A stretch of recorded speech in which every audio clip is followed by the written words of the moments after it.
On considère la fonction f définie sur R par f de x égale exponentielle de x plus 2. Première question, justifier que f est une fonction continue sur R. Deuxième question, calculer f de 0 et f de 1. Troisième question, montrer que l'équation exponentielle de x plus x moins 3 égale 0 a au moins une solution dans 0,1. Là, dès que vous voyez au moins une solution dans 0,1, vous pensez au théorème des valeurs intermédiaires. Montrons que f est continu sur R. Deux méthodes. La première méthode consiste à dire que f est dérivable sur R comme somme de fonctions dérivables sur R, comme somme de la fonction exponentielle et de la fonction qui à x fait correspondre x plus 2, qui sont toutes les deux dérivables sur R. Et donc f est dérivable sur R comme somme de ces deux fonctions dérivables sur R, f étant dérivable sur R et donc continu sur R. La deuxième méthode, c'est de dire directement que f est continu sur R comme somme de deux fonctions continues sur R, qui sont la fonction exponentielle et la fonction qui à x fait correspondre x plus 2, qui est une fonction affine, qui est une fonction polynomiale dont on sait qu'elle est continue sur R. Donc vous avez le choix entre les deux méthodes. Deuxième question, on nous demande de calculer f de 0 et f de 1, ce que l'on va faire tout de suite.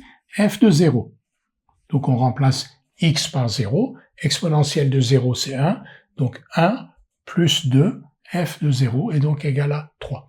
Et f de 1, qui est donc égal à e plus 3.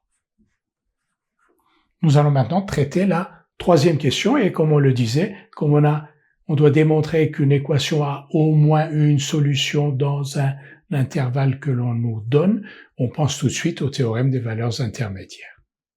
Troisième question maintenant, on considère l'équation exponentielle de x plus x moins 3 égale 0. Exponentielle de x plus x moins 3 égale 0 est équivalent à f de x moins 5 égale 0. En effet, si vous remplacez f de x par exponentielle de x plus 2, exponentielle de x plus 2 moins 5, ça donne bien exponentielle de x plus x moins 3 égale 0. Donc, l'équation exponentielle de x plus x moins 3 égale 0 est équivalente à l'équation f de x moins 5 égale 0, qui est elle-même équivalente à l'équation f de x égale 5.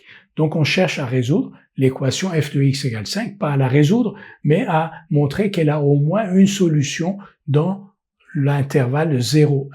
Cette fonction f, elle est continue sur R. On a f de 0 égale 3, f de 1 égale e plus 3, c'est-à-dire 5,72 à peu près. Donc 5 est compris entre 3 et 5,72. Et de plus, f qui est continue sur R est a fortiori continue sur 0,1. Donc on a une fonction f qui est continue sur 0,1 et on a ce réel 5 qui est compris entre f de 0 et f de 1. Donc les conditions sont réunies pour appliquer le théorème des valeurs intermédiaires. D'après ce théorème, l'équation f de x égale 5 a au moins une solution dans 0,1.